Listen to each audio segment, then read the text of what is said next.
جلد ہی لانچ کی روشنی میں ہمیں وہ کشتی کنارے سے قریباً 50 میٹر دور لہروں پر ڈگمگاتی نظر آ گئی۔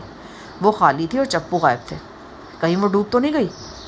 پاشا نے خیال ظاہر کیا۔ اتنی کچی نہیں ہے وہ، لگتا ہے زبردست قسم کی پیراک بھی ہے، مگر تیرنے والے ہی ڈوبتے ہیں۔ وہ تیری نہیں ہے نا، کنارے پر پہنچ کر اتری ہے اور کشتی کو کھلا چھوڑ دیا جو لہروں کے زور سے واپس چلی گئی ہے۔ جلدی ہمیں کنارے کی ریت میں قوسیہ کے پاؤں کے نشان مل گئے۔ ٹارچ کی روشنی میں نسوانی ننگے پاؤں کے نقوش صاف پہچانے جا سکتے تھے۔ پاشا نے لانچ کے ڈرائیور کی مشقیں اچھی طرح کس دی اور اس کے منہ میں انجن صاف کرنے والا بدبودار کپڑا ٹھونس دیا۔ اب ڈرائیور کی طرف سے ہمیں کوئی اندیشہ نہیں تھا۔ ہم نے رمجھم برستی بارش میں ٹارچوں کی مدد سے قریباً 1 گھنٹے تک قوسیہ کی تلاش جاری رکھی۔ ساحل سے 50-60 میٹر کے فاصلے سے ہی گھنے درختوں کا سلسلہ شروع ہو جاتا تھا۔ وہاں پہنچ کر کسی بھی شخص کا خود کو کیموفلاج کر لینا بہت آسان تھا۔ صبح کے آثار نمودار ہونے شروع ہو گئے تھے۔ اب ہمارا یہاں مزید ٹھہرنا خطرناک تھا۔ اگلے 2-3 روز بے حد ہنگامہ خیز تھے۔ بجرنگ کی موت اور تفریحی بجرا ڈوبنے کی خبر اخبار میں شہ سرخیوں کے ساتھ شائع ہوئی۔ ہمیں ایک بار پھر اپنی رہائش گاہ تبدیل کرنا پڑی۔ پچھلی مرتبہ بھی قوسیہ کے غائب ہو جانے کے بعد ہمیں ایسا کرنا پڑا تھا، لیکن تب اس احتیاط کا کوئی فائدہ نہیں ہوا تھا۔ اس مرتبہ یہ احتیاط بڑی کارگر ثابت ہوئی۔ ہمیں گال روڈ والی رہائش گاہ تبدیل کے چند ہی گھنٹے ہوئے تھے کہ وہاں کولمبو پولیس کی طرف سے زبردست دھاوا بولا گیا۔ نہ صرف یہ کہ ہماری رہائش گاہ کو تہہ و بالا کر دیا گیا، بلکہ آس پاس کے مکینوں کی بھی بہت کم بختی آئی۔ درجنوں معزز شہریوں کو گرفتار کیا گیا اور انگنت ملازم پیشہ زیر حراست آئے۔ اس واقعے کے صرف چند گھنٹے بعد ایک اور نہایت سنگین واقعہ ہوا۔ رات 10-11 بجے کے لگ بھگ کچھ افراد جیپوں پر سوار پیٹا کے اس حویلی نما مکان تک پہنچے جہاں ہم نے ریسٹ ہاؤس سے نکلنے کے بعد کئی ہفتے گزارے تھے۔ اس مکان میں سنہا کے کچھ دور کے رشتہ دار رہائش پذیر تھے۔ اس کے علاوہ ہمارا ملازم سنگھاشی بھی بدقسمتی سے وہیں موجود تھا۔ مکان میں گھسنے والوں میں چند ایسے افراد شامل تھے جن پر عربی ہونے کا شبہ تھا۔ ان لوگوں نے نہایت وحشت کے عالم میں اپنے سامنے آنے والے ہر فرد پر فائرنگ کی۔ اس اندھا دھند فائرنگ میں 3 افراد ہلاک اور نصف درجن کے قریب شدید زخمی ہوئے۔ ہلاک ہونے والوں میں سنگھاشی بھی شامل تھا۔ اس کی موت کی اطلاع میرے لیے تکلیف دہ تھی۔ کچھ روز پہلے قوسیہ نے گلاس سنگھاشی کے چہرے پر دے مارا تھا۔ اس چوٹ سے سنگھاشی کا ایک ہونٹ بری طرح کٹ گیا تھا اور اس پر ٹانکے وغیرہ لگوانے پڑے تھے۔ وہ اپنے کٹے ہوئے ہونٹ کے بارے میں بڑا فکر مند رہتا تھا۔ آج وہ ہونٹ رہا اور نہ ہی سنگھاشی خود رہا تھا۔ سنہا کو اس وحشیانہ فائرنگ کے واقعے نے بے حد متاثر کیا۔ رو رو کر اس کی آنکھیں لال ہو گئیں۔ میں اور پاشا کافی دیر تک اسے دلاسا دینے کی کوشش کرتے رہے۔ پاشا نے کہا، شاہ جہان، اس واقعے سے ایک بات تو پوری طرح ثابت ہو گئی ہے۔ قوسیہ اپنے وارثوں کے پاس واپس پہنچ گئی ہے۔ ہاں، اس مرتبہ وہ اپنے وارثوں کے پاس پہنچ گئی ہے۔ سنا ہے کہ اس کا بھائی بے حد سخت مزاج شخص ہے۔ اس سے پہلے بھی وہ کئی مرتبہ تمہارے ساتھ سنگین ٹکر لے چکا ہے۔ بے شک ایسا ہوا ہے، پر آج کل تو وہ منظر سے غائب ہے۔ تم نے خود بھی بتایا تھا کہ مقامی پولیس اسے ڈھونڈتی پھر رہی ہے۔ اگر ایسا ہے تو پھر پیٹا میں ہونے والی کارروائی میں کس کا ہاتھ ہے؟ میرا دھیان شیخ عاصم کے بھتیجے شیخ ایاز کی طرف جاتا ہے۔ وہ بھی اپنے انکل کی خصلت رکھتا ہے۔ یہ بھی معلوم ہوا کہ وہ آج کل سری لنکا میں ہے۔ شیخ ایاز؟ یہ نام کچھ سنا ہوا لگ رہا ہے، بلکہ بہت اچھی طرح سنا ہوا ہے۔ ابھی یاد نہیں آ رہا۔ پاشا کچھ دیر تک اپنے ذہن پر زور دیتا رہا، پھر ایک دم اس کے چہرے کے تاثرات بدل گئے۔ اسے یاد آ گیا تھا۔ وہ پرتشویر لہجے میں بولا، یہ تو بڑا خطرناک شخص ہے۔ غصے میں ہو تو بندے کو بلا وجہ گولی بھی مار سکتا ہے۔ لڑکیوں کو پھانسنے اور انہیں خراب کرنے میں بھی ید تولا رکھتا ہے۔ اوہ مائی گاڈ، مجھے سب کچھ یاد آ رہا ہے۔ اس نے 2 برس پہلے امارات کے ایک مشہور فٹ بالر کو صرف اس لیے مار مار کر ہلاک کر دیا تھا کہ وہ ایک اہم میچ میں اچھا کیوں کھیلنا دکھا سکا۔ اسی سال لندن میں ایاز کا ایک رقیب روڈ ایکسیڈنٹ میں ہلاک ہوا تھا۔ خیال ظاہر کیا گیا تھا کہ یہ ایک طے شدہ ایکسیڈنٹ تھا۔ ایک ٹی وی اداکارہ کے چکر میں یہ خون شیخ ایاز کے ہاتھوں ہوا تھا۔ میرا خیال اس قسم کے درجنوں واقعات ہیں۔ مجھے معلوم نہیں تھا کہ یہ شیخ ایاز شیخ عاصم کا رشتہ دار ہے۔ ہماری یہ گفتگو ٹیمپل روڈ کی کوٹھی میں ہو رہی تھی۔ اس کوٹھی میں ہم 1 روز پہلے ہی منتقل ہوئے تھے۔ پاشا بڑی رازداری سے یہاں پہنچا تھا۔ ابھی ہم بات کر ہی رہتے کہ سنہا کا ایک ملازم ہاپتا ہوا وہاں پہنچا۔ اس نے نئی اطلاع دیتے ہوئے بتایا، پیٹا والے مکان میں کسی نے 2 دستی بم پھینکے ہیں۔ 2-3 کمروں کی چھتیں گر گئی ہیں اور آگ لگ گئی ہے۔ کب کی بات ہے؟ شام کی فوراً بات کی، یہی کوئی 1 گھنٹہ پہلے۔ کوئی ہلاکت تو نہیں ہوئی؟ ابھی کچھ خبر نہیں جی، لگتا ہے کہ مالی نقصان کافی ہوا ہوگا۔ آگ ساتھ والے گھروں تک بھی چلی گئی ہے۔ پچھواڑے میں حاجی زمان خان کا مسالے کا گودام بھی لپیٹ میں آ گیا۔ تھوڑی دیر بعد پاٹھا کا بھی فون آ گیا۔ اس نے بھی آتش زدگی کی اطلاع دی۔ اس نے بتایا کہ آگ کئی گھروں تک پھیل گئی ہے۔ فائر بریگیڈ کی گاڑیوں کے سائرن فون پر بھی سنائی دے رہے تھے۔ اپن کو یقین ہے جی، یہ کل والے لوگوں کا ہی کام ہے۔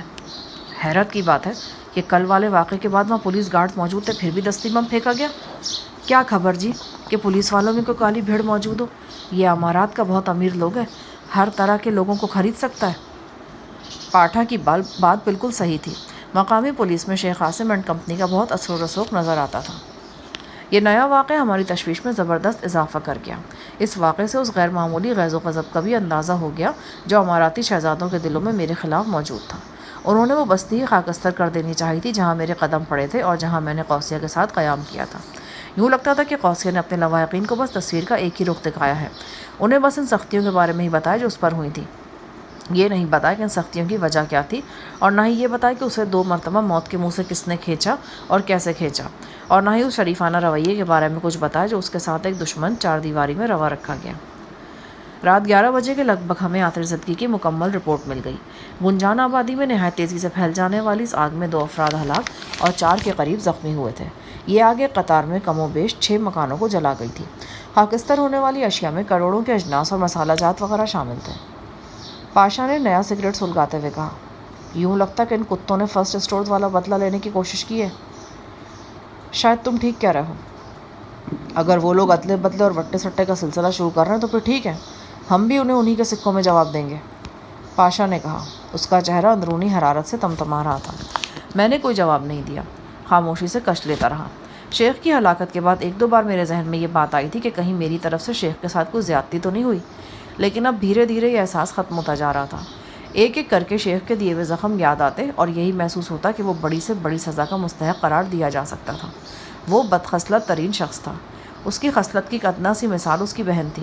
میری بھرپور کوشش کے باوجود وہ کسی طور سیدھی ہونے میں نہیں آئی تھی۔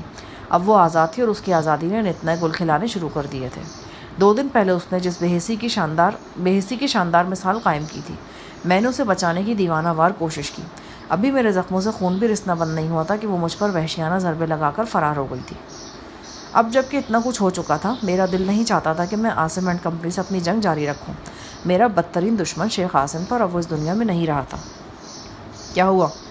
کس سوچ میں کھو گئے شاہ جہان؟ بس یوں ہی کچھ نئے پرانے زخم یاد آ رہے ہیں۔ ابھی میرا فقرہ مکمل ہوا ہی تھا کہ باری اندر آ گیا۔ اس کی گردن میں کالر تھا۔ وہ چلتے پھرتے میں خاصی تکلیف محسوس کرتا تھا۔ باری، تمہیں کہا بھی ہے کہ آرام کرو، اس طرح اپنی تکلیف بڑھا لو گے۔ میں سخت پریشان ہوں شاہ جہان صاحب۔ قوسیہ شیخ عاصم وغیرہ کے پاس پہنچ چکی ہے۔ اس کے ساتھ یہاں ہم سختی کرتے رہے، وہ اس سختی کو کئی گنا بڑھا چڑھا کر اپنے وارثوں کے سامنے پیش کرے گی، بلکہ کر چکی ہوگی۔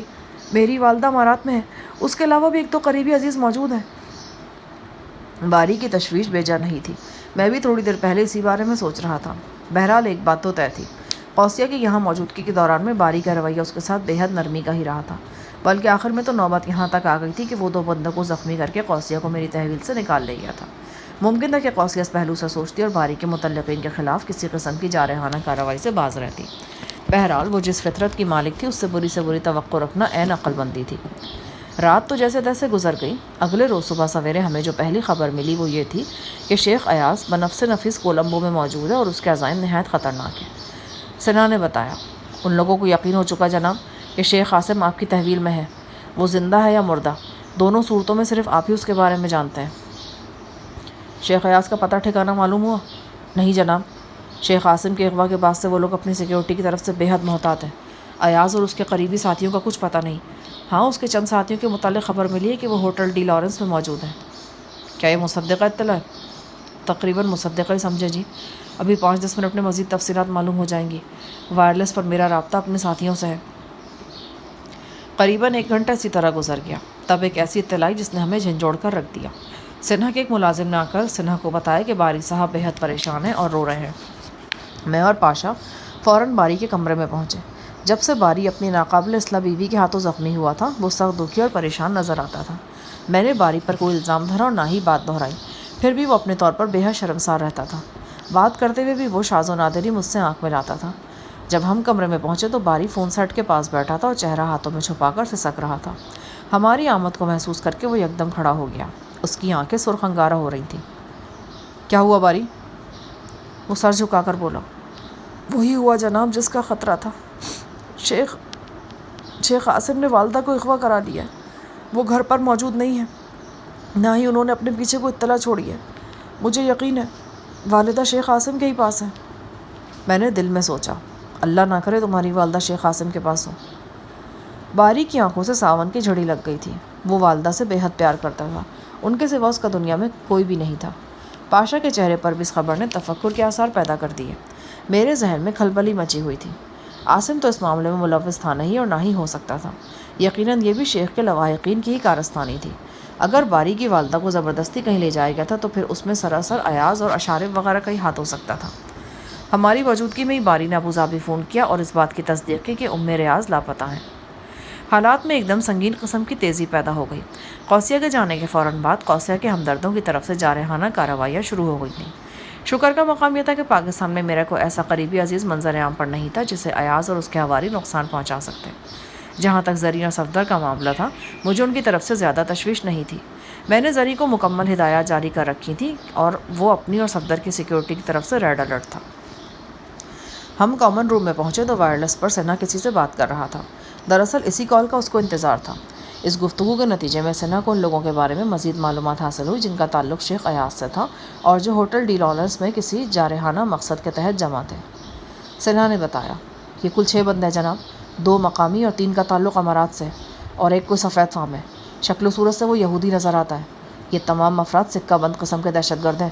ان کے پاس خطرناک اسلحہ بھی دیکھا گیا ہے۔ ان لوگوں کی حرکات و سکنات سے اندازہ ہوتا ہے کہ یہ کسی فوری نوعیت کی منصوبہ بندی میں مصروف ہیں۔ اس گروپ میں سے 2 مقامی افراد کو شناخت کر لیا گیا ہے۔ یہ دونوں بندے اس ٹولی میں شامل تھے جس نے پرسوں پیٹا والے مکان میں گھس کر اندھا دھند فائرنگ کی تھی۔ پاشا کے جبڑے بھیچے ہوئے تھے۔ اس نے سنہا سے پوچھا، کیا وہ لوگ ہوٹل کے کمرے میں؟ نہیں جناب، 2 گھنٹے پہلے تک وہ ہوٹل میں ہی تھے، پر اب وہ ایک قریبی کوٹھی میں جمع ہے۔ پاشا نے سنہا سے کہا، اگر تمہیں زحمت نہ ہو تو ہم 2 منٹ علیحدگی میں بات کرنا چاہتے ہیں۔ سنہا فوراً اپنے ساتھیوں سمیت باہر چلا گیا۔ پاشا نے مجھ سے کہا، میرا خیال ہے اب ہمیں کچھ کرنا چاہیے، پہلے ہی کافی بے گناہ مارے جا چکے ہیں۔ کیا کرنا چاہتے ہو؟ پاشا کے منہ سے گالی نکلی، یار اب بھی پوچھ رہا کیا کرنا چاہتے ہو؟ سارے حرامزادے ایک جگہ جمع ہیں، بھون ڈالتے ہیں سالوں کو۔ میرے اپنے ذہن میں بھی غیظ و غضب نے جنبش کرنا شروع کر دی۔ واقعی اگر اب بھی ہم ہاتھ پہ ہاتھ دھرے بیٹھے رہتے تو قوسیہ کے لواحقین کی وحشت مزید کیا گل کھلاتی۔ وہ لوگ ہم تک تو شاید اتنی آسانی سے نہیں پہنچ سکتے، لیکن کچھ مزید بے گناہ ان کی درندگی کا شکار ہو جاتے۔ میرا دھیان بار بار پاٹھا وغیرہ کی طرف بھی جا رہا تھا۔ عین ممکن تھا کہ پولیس میرے اور پاٹھا کے درمیان تعلق ڈھونڈ لیتی اور یوں بپھرے ہوئے شیخزادے کے ہاتھوں پاٹھا کی کمبختی بھی آ جاتی۔ میں اور پاشا قریباً 10 منٹ تک سر جوڑے بیٹھے رہے، پھر ہم نے حرکت میں آنے کا فیصلہ کیا۔ پاشا کسی معمولی شخص کا نام نہیں تھا۔ اس کے ہاتھ بہت لمبے تھے اور جڑیں بھی بہت گہری۔ یہاں کولمبو میں بھی اس کے دوست موجود تھے۔ شاہ جہان، ان 6 حرامزادوں کا بندوبست تو سمجھو ہو گیا۔ سمجھو یہ لڑاکا طیارے رن وے پر ہی تباہ ہو گئے۔ کیا مطلب؟ کیا کرو گے تم؟ اس کو تم چھوڑو، یہ میری درد سری ہے۔ لیکن پاشا، لیکن ویکن کو چھوڑو۔ اس دن بجرے والی کارروائی میں نے تمہاری بات مان لی تھی، اب تمہیں میری ماننی پڑے گی۔ تم یہاں بیٹھ کر 2-4 سگریٹ پیو، میں ان سالوں کا بھرتا بنا کے ابھی آتا ہوں۔ کہاں جا رہے ہو؟ تمہیں اس سے کوئی مطلب نہیں ہونا چاہیے۔ وہ اپنا واکی ٹاکی آن کرتے ہوئے بولا، نہیں پاشا، ایسے ٹھیک نہیں۔ دیکھو بجرنگ والی کارروائی میں نے تمہیں ساتھ تو رکھا تھا نا، اب تم بھی تو مجھے ساتھ رکھو۔ تھوڑی سی بحث کے بعد پاشا راضی ہو گیا۔ اب دن کے 11 بجنے والے تھے، بادل چھائے ہوئے تھے، گاہے گاہے چھینٹے بھی پڑنے لگتے تھے۔ پاشا اور میں پوسٹ میں پہنچے۔ یہاں پاشا کی ٹویوٹا اسٹیشن وین موجود تھی۔ کھڑکیوں پر براؤن پردے کھنچے ہوئے تھے۔ ایک خطرناک صورت والا وین ڈرائیور قریبی مؤدب کھڑا تھا۔ اس نے آگے بڑھ کر ہمارے لیے دروازہ سلائڈ کیا۔ گاڑی اندر سے بھی بے حد آرام دہ اور ڈیکوریٹڈ تھی۔ گاڑی کے عقبی حصے میں پردہ سا کھنچا ہوا تھا۔ میں نے غور نہیں کیا۔ ہمیں وین میں قریباً 5 منٹ بیٹھنا پڑا۔ اس دوران میں وہ شخص بھی آ گیا جسے پاشا نے واکی ٹاکی پر بلوایا تھا۔ یہ بھی ایک لہیم شہیم سخت جان شخص تھا۔ لگتا تھا کوئی ریٹائرڈ تامل چھاپا مار ہے۔ اس کی سیاہی مائل گردن سے پسینہ دھاروں کی صورت میں بہہ رہا تھا، تاہم ایئر کنڈیشن گاڑی میں آتے ہی اس کا پسینہ سوکھنا شروع ہو گیا۔ یہ کون ہے؟ میں نے سرگوشی میں پاشا سے پوچھا۔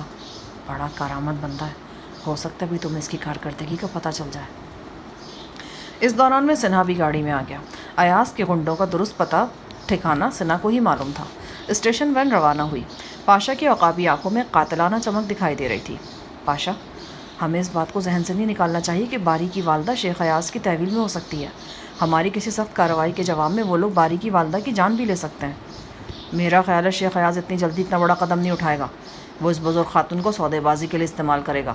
ویسے بھی ہم جو کچھ کرنے جا رہے ہیں جارحانہ کارروائی نہیں، بلکہ اس جارحانہ کارروائی کا جواب ہے جو شیخ ایاز کے کارندوں نے پٹا میں کی ہے۔ اچانک سنہا کا واکی ٹاکی سگنل دینے لگا۔ اس کے 2 کارندے ہوٹل ڈی لارنس کے قریب اس کوٹھی کے سامنے موجود تھے جہاں وہ 6 افراد میٹنگ کر رہے تھے۔ سنہا نے اپنے کارندوں سے بات کی۔ اس کو معلوم ہوا کہ 6 افراد میں سے ابھی ایک شخص کوٹھی کے کمپاؤنڈ میں آیا ہے اور چھوٹی سوزوکی کار میں وہاں سے روانہ ہو رہا ہے۔ سنہا نے سوالیہ نظروں سے میری جانب دیکھا، پھر میرا اشارہ پا کر بولا، تم دونوں میں سے ایک اس کا تعاقب کرو، ہم بس 5 منٹ میں موقع پر پہنچ رہے ہیں۔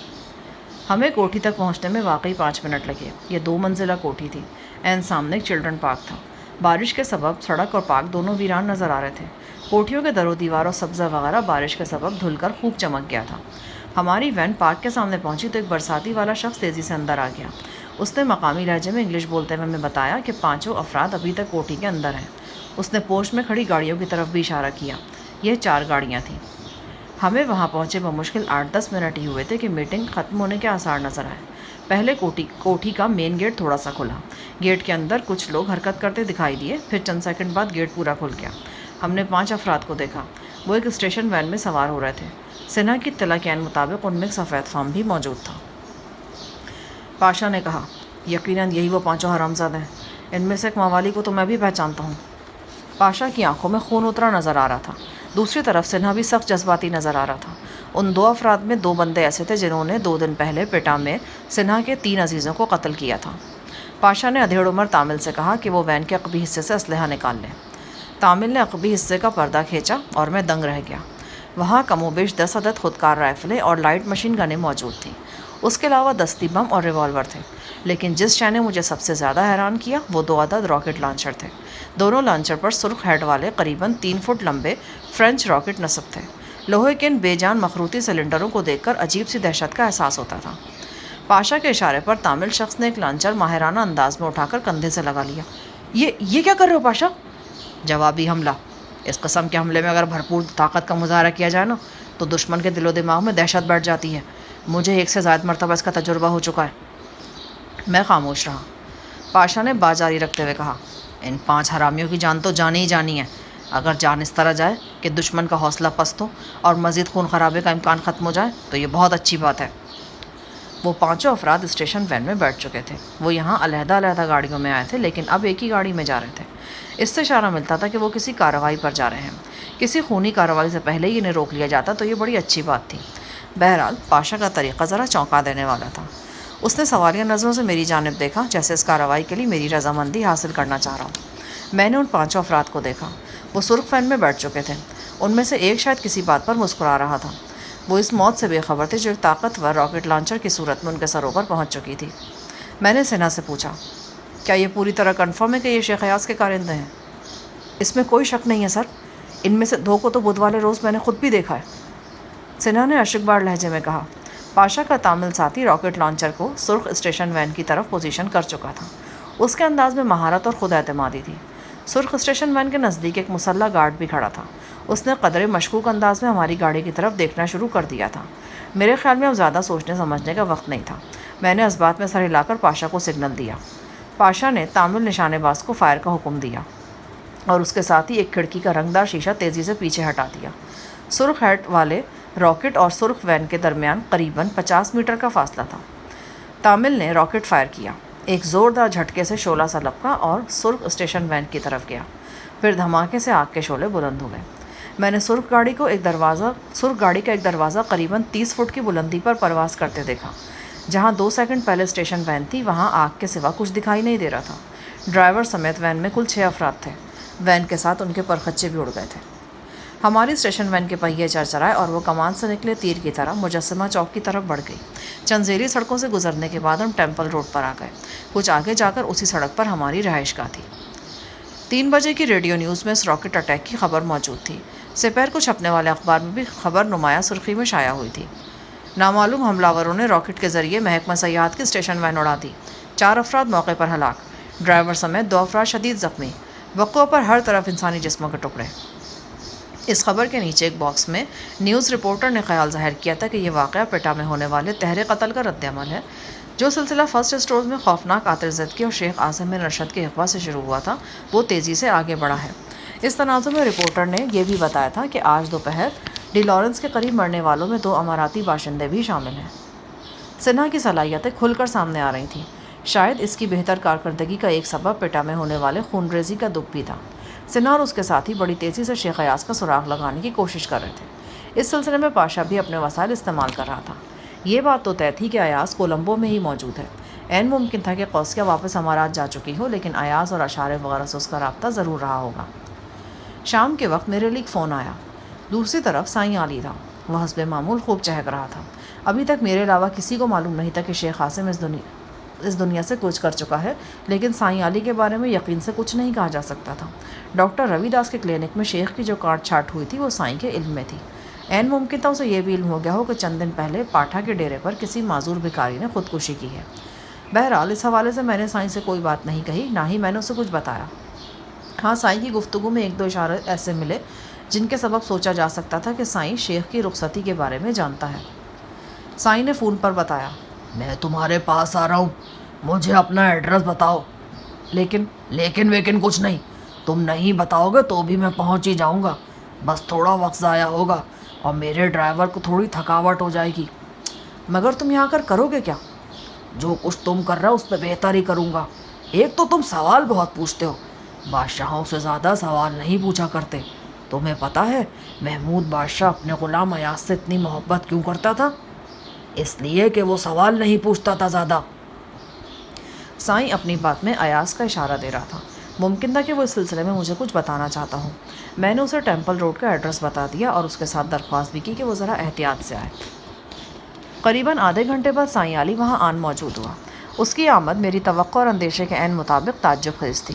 اس کے علاوہ سائیں کی آمد نے مجھے ایک زبردست سرپرائز بھی دیا۔ سائیں علی صاحب ایک بائی سائیکل پر تشریف لائے تھے۔ وہ سائیکل کے کیریئر پر بیٹھے تھے۔ سائیکل چلانے والے کا چہرہ جانا پہچانا تھا، بلکہ چلانے والی کا چہرہ جانا پہچانا تھا۔ وہ کوئی اور نہیں، آفت کی پرکالی سروج تھی۔ پیڈل گھما گھما کر وہ ہانپی ہوئی تھی اور پسینہ اس کی گردن سے دھاروں کی صورت میں بہہ رہا تھا۔ وہ جینز اور شرٹ میں تھی۔ اس کا توبہ شکن جسم اس لباس میں سے پھٹا پڑ رہا تھا۔ پتہ نہیں کس مٹی کی بنی ہوئی فتنہ سامہ لڑکی تھی وہ۔ جس طرح سنگنگ ڈالز کو جیسی لڑکیوں کو دیکھ کر برا خیال ذہن میں نہیں آتا تھا، اسی طرح سروج جیسی لڑکیوں کو دیکھ کر اچھا خیال ذہن میں نہیں آ سکتا تھا۔ مجھے زری کی ایک بات بڑی اچھی طرح یاد تھی۔ شروع میں جب سروج کے ساتھ زری کا سامنا ہوا تو وہ ایک دن کہنے لگا، استاد صاحب ام مفت میں گناہ گار ہو رہا ہے۔ یہ لڑکی جب بھی ہمارے سامنے سے گزرتا ہم ایک دم اس کے ساتھ دست درازی شروع کر دیتا ہے۔ اس خیالی دست درازی کی وجہ سے ہمارا نامہ اعمال ہر روز 7-8 مرتبہ کالا ہوتا ہے۔ سائیکل پوسٹ میں پہنچی تو سائیں علی اچھل کر کیریئر سے نیچے اترا۔ اس نے خود کو ایک بوسیدہ چادر میں کیموفلاج کر رکھا تھا۔ اس کی پنڈلیاں حسب معمول ننگی تھیں اور گلے میں درجنوں گھنٹیاں اور مالائیں کھڑکھڑا رہی تھیں۔ سائیکل اسٹینڈ پر لگا کر سروج ایک طرف مؤدب کھڑی ہو گئی۔ کولمبو میں نے کئی خواتین کو سائیکل چلاتے دیکھا تھا، لیکن کسی خاتون کے پیچھے سائیں جیسے عجوبے کو بیٹھے نہیں دیکھا تھا۔ یقیناً کوٹھی کے ملازمین نے بھی نہیں دیکھا تھا۔ وہ چہروں پر حیرت سجا سائیں علی کو ملاحظہ کر رہے تھے۔ اس سے پہلے کہ سائیں ان حیرت زدہ ملازمین کے ساتھ کوئی جھگڑا شروع کر دیتا، میں باہر نکل آیا۔ میں ہلکے سے میک اپ میں تھا، اس کے باوجود سروج نے مجھے فوراً پہچان لیا۔ اس کا مطلب تھا کہ سائیں نے اسے میرے بارے میں بتا دیا تھا۔ اگر یہاں سائیں علی نہ ہوتا تو سروج دیگر افراد کو خاطر میں لائے بغیر یقیناً مجھ سے لپٹ جاتی، بلکہ وفور مسرت میں اس سے بھی آگے بڑھنے کی کوشش کرتی۔ لیکن اب سائیں موجود تھا، لہٰذا صرف رسمی کلمات ہی اس نے ادا کیے، اور وہ بھی دھیمے لہجے میں۔ اس کی آنکھوں میں رنگین ادائیں مچل رہی تھیں۔ سائیں نے اپنی چادر اتار کر کندھے پر ڈال لی اور چندھیائی ہوئی نظروں سے چاروں طرف دیکھنے لگا۔ سائیکل کے ہینڈل سے ایک مومی لفافہ جھول رہا تھا۔ سائیں نے سروج کو حکم دیتے ہوئے کہا، چلو یہ لفافہ اتارو اور اندر لے جاؤ۔ سروج نے ہدایت پر عمل کیا۔ ہم سائیں کے ساتھ اندر آ گئے۔ اپنی حکومت بحال ہونے کی خوشی میں لڈو بانٹ رہا تھا، سوچا یہاں بھی کچھ لوگ موجود ہیں، انہیں بھی پہنچا دوں۔ اس نے لفافے میں سے نمکین لڈو یعنی لڈو پیٹھیاں والے لڈو نکالے اور بانٹنے شروع کر دیے۔ ساتھ ساتھ وہ لیکچر بھی دے رہا تھا۔ یہ شوگر کا زمانہ ہے، ہر 5ویں-6 بندے کو یہ شکایت موجود ہے، اس لیے ہمیں لڈو بانٹتے ہوئے احتیاط کرنی چاہیے۔ بلکہ میرا تو ارادہ ہے کہ اپنے ملک میں چینی بالکل پھیکی تیار کرواؤں گا۔ اس کے علاوہ میری کوشش ہوگی کہ نمک بھی زیادہ نمکین نہ ہو، اس سے بلڈ پریشر کی شکایت عام ہو رہی ہے۔ وہ سب کو لڈو دیتا جا رہا تھا۔ سروج مؤدب انداز میں اس کے پیچھے پیچھے تھی۔ مجھے یاد ہے کہ کچھ دیر پہلے فون پر سائیں علی نے کہا تھا کہ میں اپنا ٹھیک ایڈریس بتاؤں ورنہ اس کا ڈرائیور تھک جائے گا۔ اس وقت بات میری سمجھ میں نہیں آئی تھی، لیکن اب پتہ چلا تھا کہ اس کا ڈرائیور سروج ہے، جو پیڈل چلا چلا کر واقعی ہانپا ہوا ہے۔ لڈو بانٹنے کے بعد سائیں علی سر نیچے اور ٹانگیں اوپر کر کے کھڑا ہو گیا اور پانی طلب کیا۔ جب ملازم پانی لینے کے لیے جانے لگا تو سائیں نے ہانک لگائی، شربت لاؤ، لیکن اس میں میٹھا نہیں ہونا چاہیے اور نہ ہی برف۔ ملازم حونقوں کی طرح میرا منہ تکنے لگا۔ میں نے ملازم سے کہا کہ وہ سادہ پانی لے آئے۔ ملازم پانی لایا تو سائیں نے کہا، اسے تھوڑا سا پتلا کرو، میں پتلا پانی پیتا ہوں۔ ملازم کی شکل رونی ہو گئی۔ میں نے اس کی مشکل آسان کرتے ہوئے کہا، اس میں تھوڑا سا پانی اور ملا دو۔ ملازم پانی لے آیا۔ سائیں نے الٹی پوزیشن میں ہی پانی پیا، پھر سیدھا ہو گیا۔ وہ کہیں جانے کے لیے تیار نظر آتا تھا۔ اب کہاں جا رہے ہو؟ وہ تھکے تھکے انداز میں بولا، 2-4 گھر رہ گئے ہیں، سوچا ہے وہاں بھی بانٹا ہوں۔ حکومت تو آنی جانی شے ہے، اصل چیز تو تعلقات ہوتے ہیں۔ کچھ لوگ کرسی پر نہیں ہوتے، لیکن کرسی نشینوں سے زیادہ طاقتور ہوتے ہیں۔ اب دیکھو، پاکستان میں ہی کئی لوگ ایسے ہیں جن کو اگر ملک کا سربراہ بنا دیا جائے تو ایسے ہی محسوس کریں گے جیسے پولیس کے ایس پی کو ہیڈ کانسٹیبل بنا دیا جائے۔ کتنی مسائیہ بات کی ہے میں نے۔ ویسے میں ہوں بہت مخولیا، یہ تو سبھی جانتے ہیں۔ بس اللہ کی دین ہے، میں ایسی باتوں پہ تکبر نہیں کرتا۔ ہاں تو میں کہہ رہا تھا کیا؟ تم کہہ رہے تھے کہ 2-4 گھر رہ گئے جہاں لڈو نہیں دیے۔ ہاں، ایک وہ اپنا حافظ الاسد ہے، وہ شام والا، دوسرا اپنا پرانا لنگوٹیا کرنل قذافی، ایک شاہ حسین بھائی ہے۔ ارے مارگریٹ تھیچر کو تو میں بھول ہی گیا، بڑی اچھی دوست ہے، میں اسے بے تکلفی سے گریٹی کہتا ہوں۔ اچھا، تم سائیکل پر اب تم لڈو بانٹنے ان جگہوں پر جا رہے ہو؟ نہیں، سائیکل تو بس میں گال روڈ کی کوٹھی نمبر 15D تک لے کر جاؤں گا، وہاں سے ایک جن پر بیٹھ کر مڈل ایسٹ کا چکر لگاؤں گا۔ باقی رہ جائے گی مارگریٹ تھیچر تو اس کے لڈو امریکی صدر کو دے آؤں گا، وہ خود ہی پہنچا دے گا۔ ویسے بھی صدر امریکی ہو یا برطانوی، بات تو ایک ہی ہے۔ اچھا، زیادہ باتیں نہ بناؤ۔ یہ گال روڈ کی کوٹھی نمبر 15D میں کون ہے ایک دوست، بہت کڑوے مزاج کا، آج کل تو کچھ زیادہ ہی کڑوا ہو رہا ہے۔ پھر بھی دوست تو دوست ہی ہوتا ہے نا۔ اس کے کڑوے پن کا اندازہ تم اس بات سے کر سکتے ہو کہ گریٹی جیسی کڑوی خشک عورت کے لیے بھی میں نے لڈو پیٹھیاں والے ہی لڈو رکھے، لیکن اس دوست کے لیے میٹھے لڈو رکھے ہیں۔ یہ دیکھو، یہ ہیں وہ 3 میٹھے لڈو۔ اس نے باقاعدہ لفافہ کھول کر مجھے بوندی کے لڈو دکھائے۔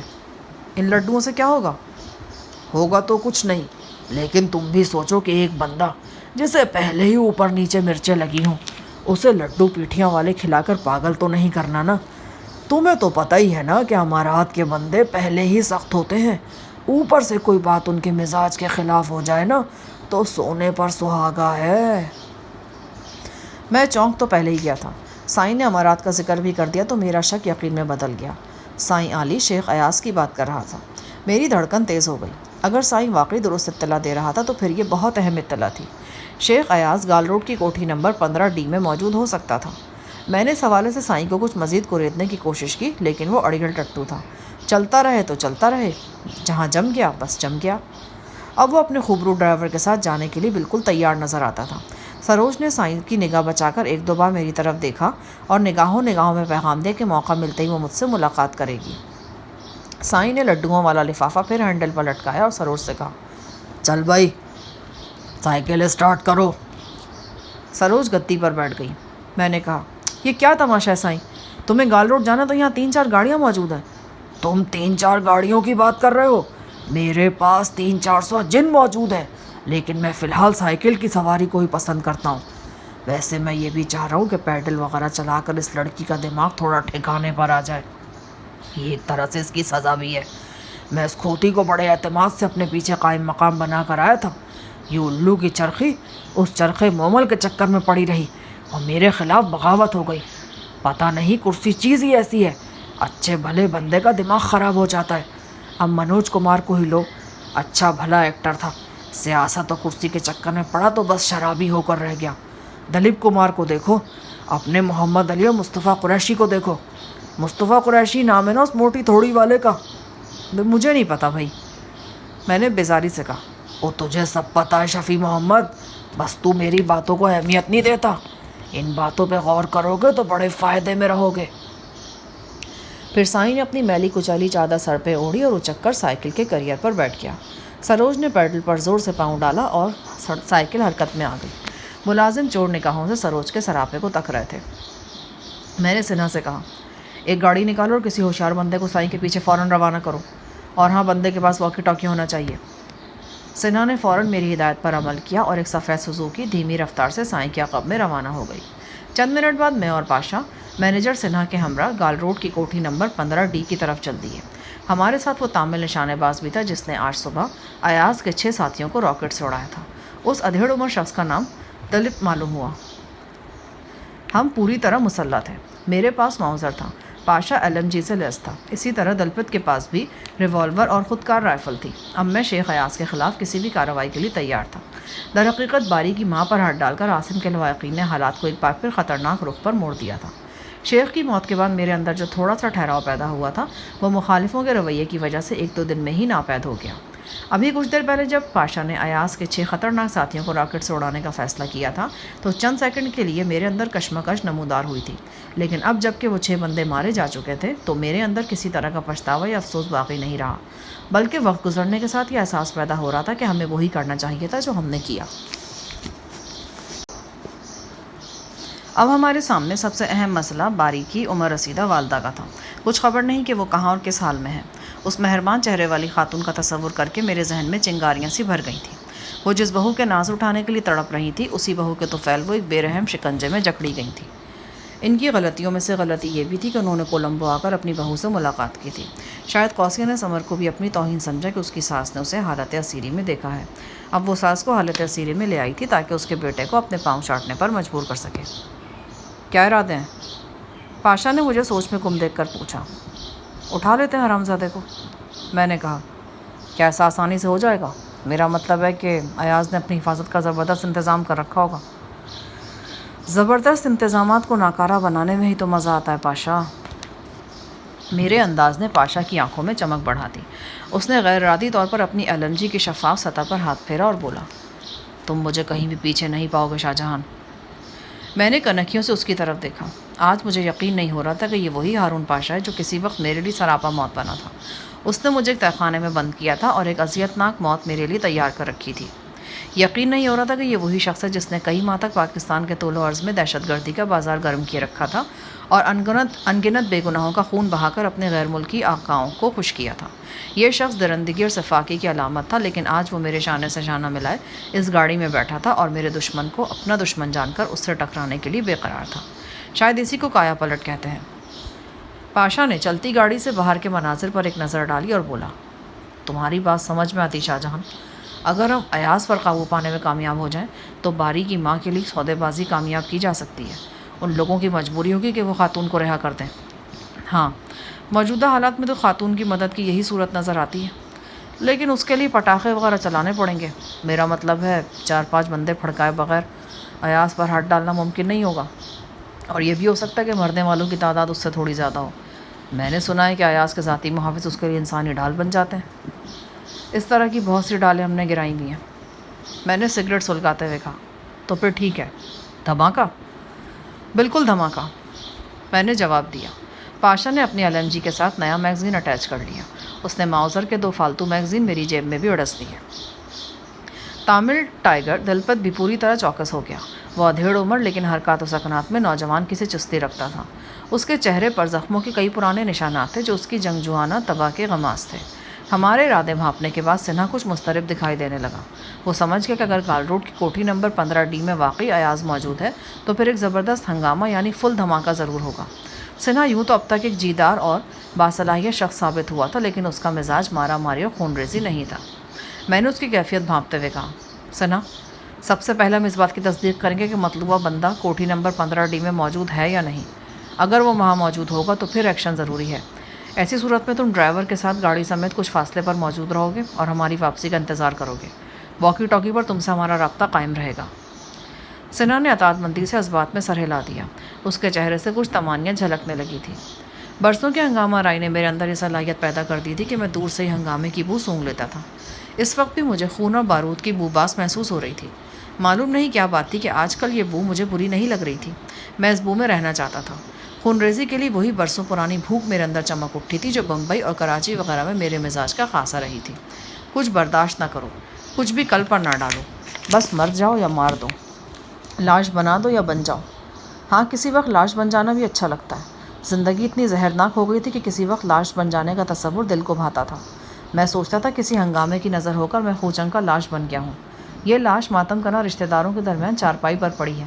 کسی ایک گوشے میں سے غزالہ بھی اس لاش کو دیکھ رہی ہے اور اس کی آنکھوں سے لہو ٹپک رہا ہے۔ اس کی نگاہیں میرے پیاسے ہونٹوں پر ہیں، وہی پیاس جو زندگی بھر میرے ساتھ رہی ہے۔ پچھتاوے کے تیر غزالہ کے سینے میں پیوست ہوتے ہیں۔ کس سوچ میں کھو گئے شاہ جہاں؟ منزل آ گئی ہے۔ پاشا نے مجھے ٹہوکا دیا۔ ہماری گاڑی ایک کشادہ سڑک کے موڑ پر کھڑی تھی۔ اب گہرا اندھیرا ہو چکا تھا۔ 8 ساڑھے 8 کا وقت ہوگا۔ یہ ایک پوش رہائشی علاقہ تھا۔ بڑی بڑی کوٹھیاں تھیں، ان کے سامنے پھلواریاں تھیں، کیلے اور ناریل وغیرہ کے درخت تھے۔ کوٹھی نمبر 15D قریباً 100 میٹر کی دوری پر نظر آ رہی تھی۔ اب کیا پروگرام ہے؟ کیسے پتہ چلے گا کہ وہ حرامی اندر ہے یا نہیں؟ میں نے کہا، او یار تم فکر مت کرو، اب کی مرتبہ ساری درد سری میری ہے، میں نے سب کچھ سوچ لیا۔ کچھ مجھے بھی تو پتہ چلے۔ میں نے تمہیں بتایا نا کہ اس بندے کو میں جانتا ہوں، کچھ الیک سلیک بھی ہے۔ لنڈن میں اپنے جس رقیب کو اس نے پھڑکایا تھا وہ کچھ مجھے بھی جانتا تھا۔ در حقیقت اس کو پھڑکانے میں نے اس کی مدد کی تھی۔ یعنی اب تم اس پرانی حیثیت سے اس سے ملنے جاؤ گے؟ بالکل۔ پاشا نے کانک دبا کر کہا، اس سے پوچھ چکا کہ جس لڑکی کی خاطر بندہ مارا تھا اسے بچے کی ماں بھی بنائے یا نہیں؟ واکی ٹاکی آن رکھو گے؟ ہاں، بلکہ کوشش کروں گا کہ واش روم جانے کے بہانے تم سے بات بھی کر لوں۔ اگر نہ کر سکا تو 3 سگنل بھیج کر رابطہ منقطع کر دوں گا۔ یہ تم لوگوں کے لیے اندر گھسنے کا اشارہ ہوگا۔ اگر یہ اشارہ نہ ملا تو خود باہر آؤں گا اور تمہیں صورتحال کی خبر دوں گا۔ 2-4 منٹ کے اندر ہمارے درمیان ساری تفصیل طے ہو گئی۔ جب ہم گفتگو کر رہے تھے تو ایک ادھیڑ عمر شخص گرین بیلٹ پر مٹر گشت کر رہا تھا۔ اس کے ساتھ ایک خوبرو لڑکی تھی۔ دیکھنے میں وہ اس کی بیٹی یا بہو نظر آتی تھی۔ چہل قدمی کرتے ہوئے وہ دونوں 2 مرتبہ ہماری وین کے قریب سے گزرے۔ گھنگریالے بالوں والے ادھیڑ عمر شخص نے ذرا غور سے ہماری گاڑی کی طرف دیکھا۔ اب جب کہ پاشا گاڑی سے اترنے کی تیاری کر رہا تھا، ایک دم اسے اپنا پروگرام ملتوی کرنا پڑا۔ ایک نہایت لہیم شہیم باوردی گارڈ ہماری گاڑی کی طرف آیا۔ میں نے فوراً اندازہ لگا کہ گارڈ کو ہماری طرف بھیجنے والا وہی ادھیڑ عمر شخص ہے۔ گارڈ نے تفتیشی نظروں سے ہمیں گھورا۔ ہم نے اسلحہ چھپا لیا، لیکن تامل ٹائیگر کی رائفل کی نال نشست کے نیچے سے جھانک رہی تھی۔ تیز نگاہ والے گارڈ نے اس نال کو دیکھ لیا۔ اس کے ساتھ ہی اس کے چہرے کے تاثرات بدل گئے۔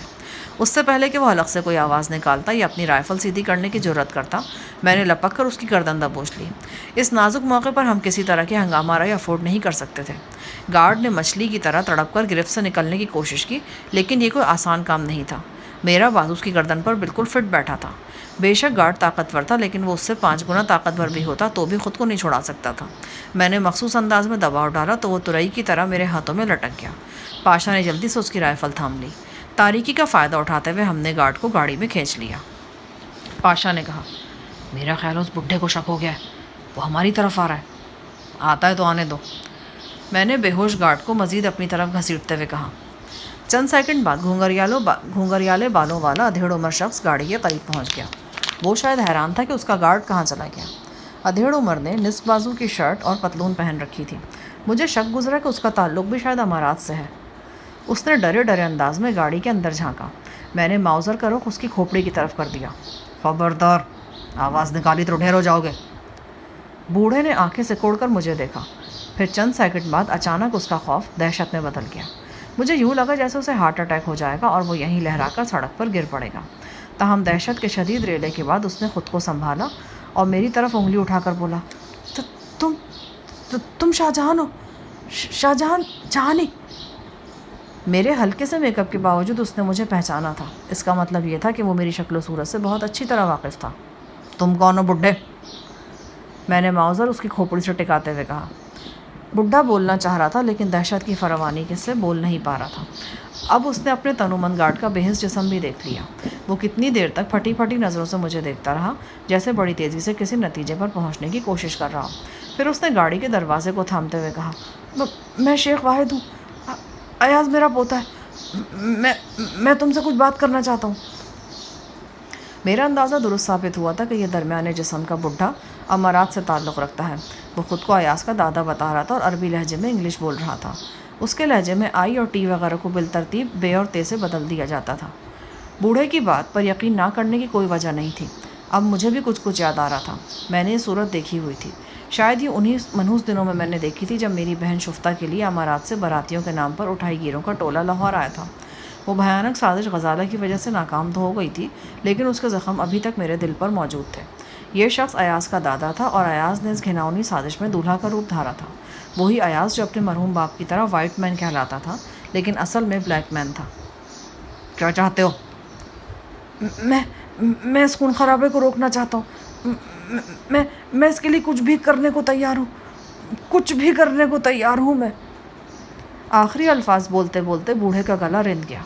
میں نے چند لمحوں تک اس کا جائزہ لیا، پھر اس کی آنکھوں میں جھانکتے ہوئے کہا، کیا کہنا چاہتے ہو؟ بوڑھے نے خشک ہونٹوں پر زبان پھیری۔ میں تم سے اکیلے میں بات کرنا چاہوں گا، کیا تم مجھے 10 منٹ دے سکتے ہو؟ اگر تمہارے ذہن میں کوئی ہیر پھیر ہے تو وہ نکال دو، ورنہ بے موت مارے جاؤ گے۔ میں خدا کی قسم کھاتا ہوں، میں جھوٹ نہیں بول رہا، تم مجھے صرف 10 منٹ دے دو، میں تمہیں پوری طرح مطمئن کر دوں گا۔ یہ سامنے ہی ہماری کوٹھی کا گیٹ ہے، ہم انیکسی میں یا لان میں بیٹھ کر بات کر سکتے ہیں۔ نہیں، یہ نہیں ہو سکتا۔ اگر تمہیں کوئی بات کہنی ہے تو یہی کہو، اگر تنہائی چاہتے ہو تو میرے ساتھ ہی کچھ دیر کے لیے باہر چلے جاتے ہیں۔ بوڑھا شیخ واحد نیم رضامند نظر آنے لگا۔ میں نے دیکھا شیخ واحد کے ساتھ چہل قدمی کرنے والی خوبرو لڑکی کچھ فاصلے پر اسٹریٹ لائٹ کے نیچے کھڑی تھی۔ غالباً ابھی تک اسے صورتحال کی سنگینی کا احساس نہیں ہوا تھا۔ میں نے ماؤزر کا رخ ابھی تک شیخ واحد کی طرف کر رکھا تھا۔ وہ لڑکی جو تمہارے ساتھ ہے اسے بھی یہاں بلا لو۔ لیکن وہ میرا مطلب… تمہارا مطلب ہے کہ وہ واپس گھر چلی جائے اور ابھی تمہارے پوتے کے 2 درجن گارڈ یہاں پہنچ کر ہمیں گھیر لیں؟ بوڑھے نے ایک بار پھر خشک ہونٹوں پر زبان پھیری۔ پاشا نے تحکم سے کہا، سوچتا کیا ہے؟ اگر بات کر رہے ہیں تو اس لڑکی کو بلا، ورنہ ہم گھس رہے ہیں تیرے حرامی پوتے کی کوٹھی میں۔ بوڑھا پہلی دہشت زدہ تھا۔ پاشا کے لہجے نے اس کی رہی سہی ہمت بھی ختم کر دی۔ وہ چند قدم آگے گیا اور اس نے مری مری آواز میں لڑکی کو پکار کر گاڑی کے قریب بلا لیا۔ اس کے پکارنے کے انداز سے ہمیں پتہ چل گیا کہ لڑکی اس کی بہو یا بیٹی وغیرہ نہیں بلکہ بیوی ہے۔ شیوخ کے لیے ایک عام سی بات تھی۔ ہم نے امارات میں 75% شیخوں کے باجو میں ایسی ہی نوخیز کلیاں دیکھی تھیں۔ ان حسیناؤں میں سے زیادہ تر غیر ملکی ہوتی تھیں۔ وہ اپنے سے دگنی اور کبھی کبھی سیگنی عمر کے شوہروں کے پہلو میں بیٹھی تصویر حسرت بنی نظر آتی تھی۔ 2 منٹ بعد واحد اور اس کی بیوی اسٹیشن وین میں تھے، جبکہ پاشا اور سنہا وغیرہ کار سے باہر نکل کر کچھ فاصلے پر موجود ایک بیکری میں چلے گئے تھے۔ نوخیز کلی کا نام انیلا تھا۔ وہ لبنانی تھی، خوب گوری چٹی اور بلوری آنکھوں والی۔ اس کے مقابلے میں شیخ واحد بوڑھا ہونے کے علاوہ بھدا اور سانولا بھی تھا۔ انیلا نامی یہ لڑکی بے ہوش گارڈ کو دیکھ کر پسینہ پسینہ ہو گئی۔ صحیح معنوں میں اس کی گھگی بندھی ہوئی تھی۔ شیخ واحد نے لرزہ آواز میں پوچھا، یہ کیا؟ یہ مرا نہیں ہے، تم مکمل تسلی رکھو، یہ دیکھو سانس چل رہی ہے۔ میں نے گارڈ کے پیٹ کے زیر و بم کی طرف اشارہ کرتے ہوئے کہا۔ ایک کوٹھی کا گارڈ ہم سے 20-25 قدم کی دوری پر ٹہل رہا تھا، لیکن اسے متعلق خبر نہیں ہوئی کہ یہاں کیا چل رہا ہے۔ پاشا وغیرہ نے بیکری کے اندر سے اسٹیشن وین پر مکمل نگاہ رکھی تھی اور کسی بھی خطرے کی صورت میں میدان میں آنے کے لیے بالکل تیار تھے۔ ہاں کہو، کیا کہنا چاہتے تھے؟ میں کچھ نہیں چاہتا، میں بس اپنے پوتے کو بچانا چاہتا ہوں۔ وہ میری زندگی کا واحد سہارا ہے اور میں اچھی طرح جانتا ہوں کہ وہ تمہارے ساتھ لڑے گا اور مارا جائے گا۔ میں اچھی طرح جانتا ہوں۔ تمہیں اتنا یقین کیوں کہ وہ مارا جائے گا؟ یہ بھی تو ہو سکتا ہے کہ وہ مجھے مار دے اور تم سب کے سینے ٹھنڈے ہو جائیں۔ نہیں شاہ جہاں، ایسی باتیں مت کرو۔ میں تمہارے بارے میں بہت معلومات رکھتا ہوں۔ تمہارے سامنے وہ کل کا بچہ ہے، وہ تمہارے ساتھ دشمنی مول لینے کا اہل نہیں ہے۔ وہ نادان ہے، پاگل پن کا مظاہرہ کر رہا ہے۔ یقین کرو شاہ جہاں، میں اسے کئی ماہ سے سمجھانے کی کوشش کر رہا ہوں، دن رات اس کے ساتھ مغز مار رہا ہوں۔ میں اس کے دماغ میں یہ ڈالنے کی کوشش کر رہا ہوں کہ ہمیں عاصم کی دشمنی سے کچھ لینا دینا نہیں۔ ہر بندے کے اپنے مفاد ہوتے ہیں، عاصم کے بھی ہیں۔ ہمیں اس کی آگ میں نہیں جلنا چاہیے۔ یقین کرو شاہ جہاں، میرے خیالات امارات کے ان شیخوں سے بہت مختلف ہیں جو تمہارے ساتھ ٹکر لے رہے ہیں۔ میں یہ نہیں کہتا کہ میں تمہارا دوست ہوں یا مجھے تم سے ہمدردی ہے، لیکن میں یہ ضرور کہوں گا کہ تمہارے بارے میں میرے خیال وہ نہیں جو میرے عزیز و اقارب کے ہیں، اور اس سے بھی اہم بات یہ کہ میں اپنے بچے کی جان بچانا چاہتا ہوں۔ اس کی جان بچانے کے لیے تم کیا کر سکتے ہو؟ جو تم کہو، اگر میرے بس میں ہوا تو میں ضرور کروں گا، یہ میرا وعدہ ہے تم سے۔ بات وعدے وعید کی نہیں ہے، جو کچھ ہونا ہے ابھی ہونا ہے۔ تمہارا اندازہ درست ہے کہ ہم یہاں لڑنے مرنے کے ارادے سے پہنچے، اگلے 1-1.5 گھنٹے میں کچھ بھی ہو سکتا ہے۔ میں جانتا ہوں، مجھے سب پتہ ہے، شیخ واحد بن گوہر نے کہا۔ اس کی آنکھوں میں جیسے ابھی تک آج صبح کا منظر گھوم رہا تھا جب ایک وین میں موجود ایاز کے کارندوں کے پرخچے اڑے تھے۔ شاید وہ تصور کی نگاہ سے اپنے پوتے کو بھی ایسے ہی ہوا میں بکھرتے دیکھ رہا تھا۔ دیکھو شیخ، میں بات لمبی کرنے کا عادی نہیں ہوں، اور مختصر بات یہ کہ میں تمہارے پوتے کو اپنے ساتھ لے جانا چاہتا ہوں، ابھی اور اسی وقت۔ اس کے لیے مجھے 8-10 بندوں کا خون بھی کرنا پڑا نا تو میں تیار ہوں، اور اگر اپنی جان بھی دینی پڑی تو وہ بھی ہتھیلی پر ہے۔ تمہارے پوتے پر جو مصیبت آ رہی ہے وہ اسی صورت میں ٹل سکتی کہ اسے میرے سامنے سے ہٹا لو، اور اس سے پہلے بھی اس محترم خاتون کو بحفاظت سری لنکا پہنچاؤ جسے تمہارے پوتے نے حبس بھیجا میں رکھا ہے۔ میرا خیال ہے تم سمجھ گئے ہوگے، میں صالح باری کی والدہ ریاض کی بات کر رہا ہوں۔ شیخ کے چہرے پر رنگ سا کے گزر گیا۔ اس کے چہرے نے گواہی دی کہ ہمارا اندازہ درست ہے، باری کی والدہ ایاز کی ہی تحویل میں ہے۔ شیخ ایاز نے کچھ کہنے کے لیے منہ کھولا تو میں نے فوراً ٹوک دیا، نہیں شیخ جی، کوئی بہانہ بنانے کی کوشش مت کرنا، میرے پاس تمہیں قائل کرنے کے لیے زیادہ وقت نہیں ہے، مجھے بس ہاں یا نا میں جواب چاہیے۔ لیکن اگر میں کہتا ہوں منہ بند رکھو۔ میں نے جھنجھلا کر ماؤزر کی نال شیخ کے چہرے کی طرف کر دی۔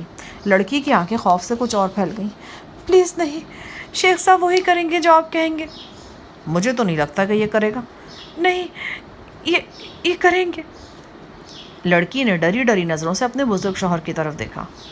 شیخ تھوک نکل کر بولا، اوکے شاہ جہان، باری کی والدہ اگلے 24 گھنٹوں میں تمہارے بتائے ہوئے ایڈریس پر پہنچ جائے گی، یہ میری طرف سے گارنٹی ہے، اور یہ بھی گارنٹی ہے کہ امارات میں باری کے کسی عزیز کو کوئی نقصان نہیں پہنچے گا، اور یہ بھی گارنٹی ہے کہ ایاز آج کے بعد تمہارے سامنے نہیں آئے گا۔ آج کے بعد تم اسے نہیں دیکھو گے۔ بوڑھے شیخ کی آواز لرز رہی تھی اور جسم بھی لرزاں تھا۔ اگر اس کی خاندانی شان اور رعونت اسے اجازت دیتی تو عین ممکن تھا کہ وہ میرے پاؤں کو بھی ہاتھ لگا دیتا۔ یوں لگتا تھا کہ اس نے میری آنکھوں میں اپنے بیٹے کی موت جلی حروف میں پڑھ لی ہے۔ میں نے سگریٹ کا طویل کش لیتے ہوئے کہا، تمہاری بات مان لیتا ہوں، لیکن میری ایک شرط ہے۔ میں تمہاری ہر شرط بغیر سنے ماننے کو تیار ہوں۔ جب تک ریاض بحفاظت میرے پاس نہیں پہنچ جاتی تم میرے پاس رہو گے۔ یہ کیسے ہو سکتا ہے؟ یہ نہیں ہو سکتا شاہ جہان، میں تمہارے پاس رہوں گا تو کچھ بھی نہیں ہو سکے گا۔ مجھے اگلے 24 گھنٹوں میں کافی بھاگ دوڑ کرنی ہوگی، تبھی میں تمہاری شرطیں پوری کر سکوں گا۔ سب سے پہلے تو مجھے ایاز کو یہاں سے لے کر جانا ہے اور کسی ایسی جگہ پہنچانا ہے جہاں وہ تمہارے لیے کسی طرح کا کوئی مسئلہ پیدا نہ کر سکے۔ پھر ریاض کو بھی تم تک پہنچانے کے لیے مجھے انتظام کرنا ہوگا۔ اس کے علاوہ یہ تمہاری بیوی ہے؟ میں نے شیخ کی بات کاٹتے ہوئے پوچھا۔ اس نے اس بات میں سر ہلایا۔ لڑکی شرمندہ سی نظر آنے لگی۔ میں نے سنا ہے کہ شیخ اپنی کم عمر بیویوں سے خاصی محبت رکھتے ہیں۔ یقیناً تمہیں بھی اپنی پوتی کی عمر کی بیوی بہت پسند ہوگی۔ اگر تم ہمارے ساتھ نہیں رہنا چاہتے تو پھر اسے یہاں چھوڑ دو۔ میں تم سے وعدہ کرتا ہوں یہ ایسی حالت میں تمہیں ملے گی جس میں سے چھوڑ کر جاؤ گے۔ یہ کیسے ہو سکتا ہے؟ یہ تو ڈر کے مارے مر جائے گی۔ ابھی تو تم کہہ رہے تھے کہ تم میری شرط بغیر سنے ماننے کے لیے تیار ہو۔ اچانک شیخ نے میرے سامنے ہاتھ جوڑ دیے۔ میں تم سے درخواست کرتا ہوں، تم میری بات پہ بھروسہ کر کے یہاں سے چلے جاؤ۔ تم نے جو شرطیں عائد کی ہیں وہ میں کل تک ہر صورت پوری کر دوں گا۔ میں نے زندگی میں پہلی بار کسی شیخ کو عاجزی کی حالت میں دیکھا تھا۔ اس کی آنکھوں میں التجا کا رنگ بہت گہرا تھا۔ میں نے گہری سانس لیتے ہوئے کہا، ٹھیک ہے شیخ واحد، میں تیرے سفید بالوں کی حیا کر رہا ہوں۔ میں تمہیں 24 گھنٹے کا وقت دیتا ہوں، لیکن یہ مہلت بھی اس شکل میں ہوگی کہ ہمارے خلاف ایاز یا پولیس کی طرف سے کوئی کارروائی نہ ہو۔ اگر کہیں کوئی کارروائی ہو گئی تو پھر یہ معاہدہ ٹوٹ جائے گا۔ شیخ گڑ گڑایا، میں ایاز کی طرف سے پوری ضمانت دیتا ہوں، لیکن اگر پولیس نے کسی پہلے سے بنائے ہوئے پروگرام کے تحت کوئی کارروائی کی تو اس میں میرا قصور نہیں ہوگا۔ ہاں، لیکن میں وعدہ کرتا ہوں کہ اپنی طرف سے کوشش کروں گا کہ پولیس مہم جوئی نہ کرے۔ تم ایاز کی طرف سے تو بار بار ضمانت دے رہے ہو، مگر اپنی غنڈہ صفت پوتی کی طرف سے کوئی وعدہ نہیں کر رہے۔ فساد کی اصل جڑ تو وہی ہے۔ میں سمجھا نہیں۔ میں قوسیہ کی بات کر رہا ہوں۔ میں بڑی اچھی طرح جانتا ہوں کہ معاملات کو بھڑکانے والی وہی ہے۔ وہ سر جھکاتے ہوئے بولا، شاہ جہان، میں تم سے بالکل کھری کھری بات کر رہا ہوں اور وہی وعدہ کر رہا ہوں جسے پورا کرنا میرے بس میں ہے۔ قوسیہ کا معاملہ بالکل مختلف ہے۔ اس سے بات کرتے ہوئے تو اس کا بھائی عاصم بھی جھجکتا ہے۔ وہ کسی کے کہے میں نہیں ہے، وہ بالکل باغی اور خود سر لڑکی ہے۔ مجھے شیخ کی باتوں میں سچائی کی جھلک نظر آ رہی تھی۔ میں نے اس حوالے سے اس پر فی الحال زیادہ زور دینا مناسب نہیں سمجھا۔ ہمارے درمیان قریباً 15 منٹ مزید بات چیت ہوئی، پھر میں نے کچھ شرائط کے تحت شیخ اور اس کی نوخیز بیوی کو گاڑی سے اترنے کی اجازت دے دی۔ بے ہوش گارڈ ابھی تک نشستوں کے درمیان اوندھا پڑا تھا۔ اس کی طرف میاں بیوی میں سے کسی نے توجہ نہیں دی۔ در حقیقت دونوں کو اپنی جان کی پڑی ہوئی تھی، خاص طور سے لڑکی کو۔ اس نے بھی دنیا میں دیکھا ہی کیا تھا۔ وہ غالباً اپنی ضرورتوں کی زنجیر سے بندھ کر اس بڈھے کھوسٹ کے پلے بن گئی تھی اور اب ایک اچھی زندگی گزارنے کے لیے بڈھے کے مرنے کا